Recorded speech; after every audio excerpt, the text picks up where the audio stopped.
sometimes I think when I'm here, because I've been returning to Bansko for 3 years now, it's just so ordinary every time I'm here. But I think that for most people, they like can't even conceive of what Bulgaria is like in general, let alone rural Bulgaria in the middle of the mountains. So yeah, I'm about to go into the park. The park is just up here on my way to the grocery store, so I usually turn and walk through it if the weather's nice, and it's gorgeous. Let me show you. So walking through down this little footpath through to the park. How pretty is this that I get to go through this on my way to the grocery store, as opposed to, I feel like most places in the world, unless you're lucky enough to live next to a park, you just wouldn't find this much lush greenery in the city. Definitely not in a suburb. In a suburb, you'd just be like getting into the car. I think that's why my friends in Ohio enjoyed it so much. It's just a life that's hard to conceive of. But yeah, there's a pond over there in this park. There's always kids on bikes. There's a little sort of mountain bike area with little hills and stuff that they can ride on. Just like sidewalk chalk. There's always so many kids playing in this park in the spring, summer, or fall.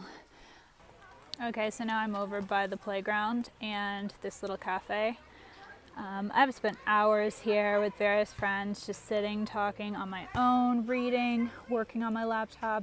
I love this little cafe in the summer. This is a large group of children. I don't know what's going on because it's a Saturday. I don't know how there are all these kids here on a Saturday. It might actually be sort of a school trip up to Bansko. Sometimes they bring busloads of children here to like see the mountains. I think kids from Sofia, the capital city, that's the best I've ever figured out. Some of Bansko, like here, you'll see houses like this that are just in various states of disrepair. In the center like this, there aren't as many of them. It's more usually on the outskirts, but there's just some junk. I don't know. And then it's very block to block, because then you'll go along here. This house looks quite well maintained. It's got a nice garden. There's a street dog. There are so many street dogs in Bansko. I've talked about this numerous other places, but hey puppy. Hey puppy. I'm not actually going to touch him because he might not be amenable to that. As I round this corner here, I want to talk about the wood piles. So this is it looks like a massive pile of wood if you're not used to seeing random piles of wood.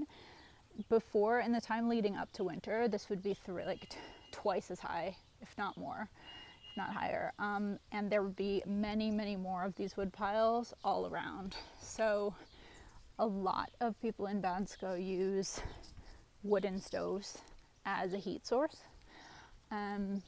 So in the winter, it smells like a lot of smoke. There's a lot of smoke in the air, and it rolls downhill, and I live at the foot of the hill, and it's really unpleasant, to the point that when I was here, I wasn't here this past winter, but when I was here the previous winter, I started wearing a mask around like it was COVID again, because the smoke was bothering my lungs so much. So that's an issue.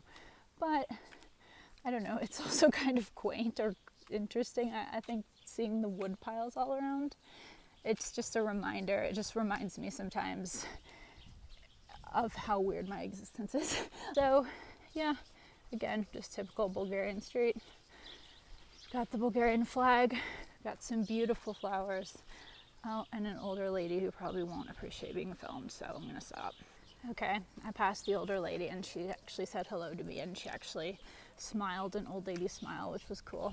That does not always happen. Bulgarians are a reserved people most of the time. Oh gosh, okay.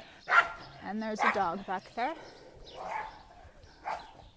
But yeah, these houses up here are the flowers are all really nicely maintained. I like this one, for example. Okay, so I'm at the entrance to the grocery store, but I'm gonna show around here. They've been working on this road. They've torn up the entire road. It was paved. And they've been working on something with this road for a really long time. like over 6 months for sure. The pipes are exposed, so I feel like it's all the way down to maybe the water or the sewer system that's an issue. I'm not understanding how people are even getting to it. I'm walking over this this gravel in my sandals, and it's really unpleasant because now it's in my feet. But anyway, here we go. Okay, so this grocery store is quite small, so there aren't any shopping carts, trolleys here. You just get a big basket or a little basket. Those are your options. The big baskets do have wheels, so there we go. Got my big basket with wheels. What can I show people about this grocery store? Okay, so the first thing you've got is junk, garbage, candy, cookies, that sort of thing. Fruit. So again, this is a small grocery store. This is all that they have in the way of produce, but you can kind of make it work if you're like me and often too lazy to walk over to the big grocery store. Guys, so the tomatoes here, this is a very Bulgarian thing. They've got, so these massive red ones here, I don't know what kind of stuff those have been injected with. Look how huge those are. This is literally the size of my hand. Oh God, and I just dropped one. But look how huge this is. That's massive. Okay, I think those are imported from somewhere. I'm not 100% sure because I can't read that. Unfortunately, I can't read Cyrillic. But then next to these massive red ones, they've got these pink tomatoes. The pink tomatoes are local and they are delicious. And you can also tell how local they are because they'll put in mutated ones like this, which would not make it into a shipment out of Bulgaria, right? I think I'm going to buy this one just because it's quirky. It was like a triplet tomato. Yeah. So cherries are another thing that's really local. I'm not going to buy any, but people bring them into the co-working a lot, which is cool. All right. So carrying on. You got your like million varieties of instant coffee. People have priorities here. You've got sort of household goods, all of that. It's basically like, I mean, it's like basically any little grocery store you can find in any town in Europe. There's nothing particularly special about it. Obviously to Americans, like my friends in Ohio, this is tiny, tiny, tiny and claustrophobic. In terms of the meat that's over here, it's basically all pork. Like pork is the main meat consumed in Bulgaria. And so you've got all different cuts of pork, types of sausages, and so on. There is what looks like chicken today. I'm so excited. There's not always chicken breast. Excellent. All right, I got my chicken breast and pork chops. Boneless. Some guys in my video. All right. Okay, yeah, so I don't know who that is. Again, that was not expected. That's not a normal kind of Bulgarian interaction. He's younger though, so I guess it kind of is. Yep, so I got pork chops and chicken breast. They never have chicken breast in stock here, ever. They always have like 6 million types of sausages and no chicken breast. I'm getting my almond milk. Usually I get almond milk and coconut milk, and I run through like one per week. They're out of the brand that's cheaper though, so maybe I'm just doing almond. Okay, so this meat case here, this is always like this weird random imported stuff. Okay, so you can get a sushi set. They started having this last year, and like I heard multiple people being very excited about this because there was no grocery store sushi in Bansko before this. I don't know what you'd like, or like why you would like this. So these prices are like basically to convert to USD, you divide by 2 roughly. It's a little bit off from that, but it's basically 2. So $21.69, so 22, so it's about $11 US for that thing. This one's about $7. I mean, actually, it's not that bad. I guess for sushi, the price isn't that bad. But for a Bulgarian grocery store, that's really expensive. Similarly, I've gotten these a few times. So this is like soy honey fried chicken. This is gyoza, vegetarian. I don't know what it's filled with then. Some sort of soy product. So this one's $4, which isn't that terrible.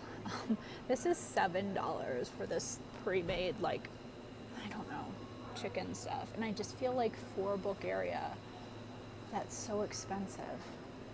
Like, genuinely, that's really expensive.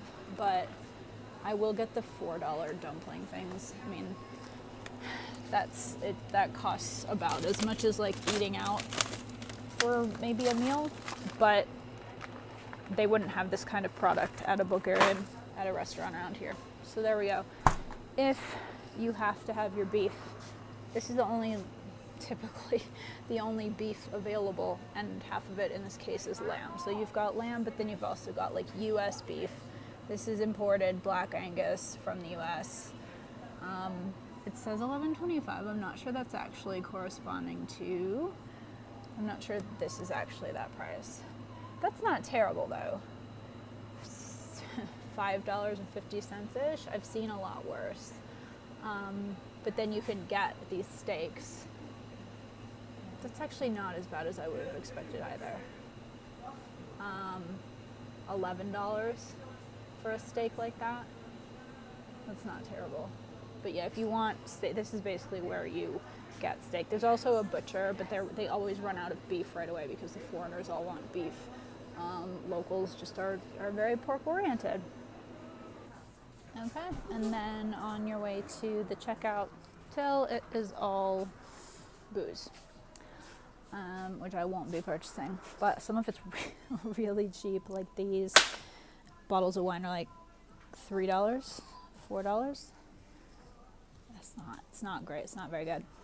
Okay, so that's my visit to the grocery store. I'm going to cut off here so that I can carry my grocery bags home, walk back through the park, and that's my Saturday or Sunday ritual.